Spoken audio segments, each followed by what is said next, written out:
Action India TV news, आपकी आवाज हमारी पहचान। 15 ऑगस्ट भारतीय स्वातंत्र्य दिनानिमित्त मुख्य शासकीय ध्वजारोहण उत्साहात संपन्न। राळेगाव येथे मध्यवर्ती प्रशासकीय कार्यालयाच्या प्रांगणात 15 ऑगस्ट 2026 रोजी सकाळी 9:05 माननीय श्री सुधीर पाटील, उपविभागीय अधिकारी तथा उपविभागीय दंडाधिकारी राळेगाव यांच्या हस्ते मुख्य शासकीय ध्वजारोहण करण्यात आले। त्यांनी राष्ट्रध्वजाला मानवंदना दिली। यावेळी त्यांनी राळेगाव उपविभागातील सर्व नागरिकांना भारतीय स्वातंत्र्य दिनाच्या हार्दिक शुभेच्छा दिल्या।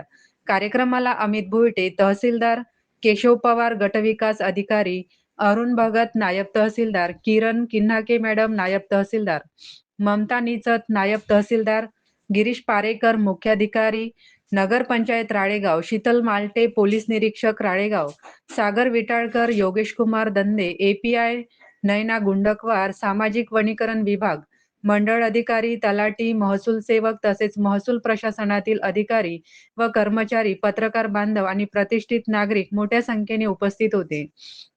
यावेळी प्रेरणा ग्रामविकास संस्था राळेगाव व महिला किसान अधिकार मंच मकाम यांच्याकडून सायकलचे वाटप करण्यात आले। तसेच प्रशासनातील उत्कृष्ट कार्य अरुण भगत नायब तहसीलदार, दिलीप चिडे मंडळ अधिकारी, गाईड चव्हाण मंडळ अधिकारी, स्नेहा राऊत सहाय्यक महसूल अधिकारी, विक्रांत खरतडे सहाय्यक महसूल अधिकारी, कुमारी मंगला ढोके ग्राम महसूल अधिकारी, राजू कुमार खोडे ग्राम महसूल अधिकारी, विलास चांदोरे महसूल सहाय्यक, श्रीलेखा भगत महसूल सहाय्यक, प्रशांत उईके शिपाई, मीना कुडसंगे महसूल सेवक, उमेश चांदेकर महसूल सेवक, प्रशांत वणी पोलीस, पाटील झाडगाव यांना प्रशस्ती पत्र देऊन सत्कार करण्यात आला।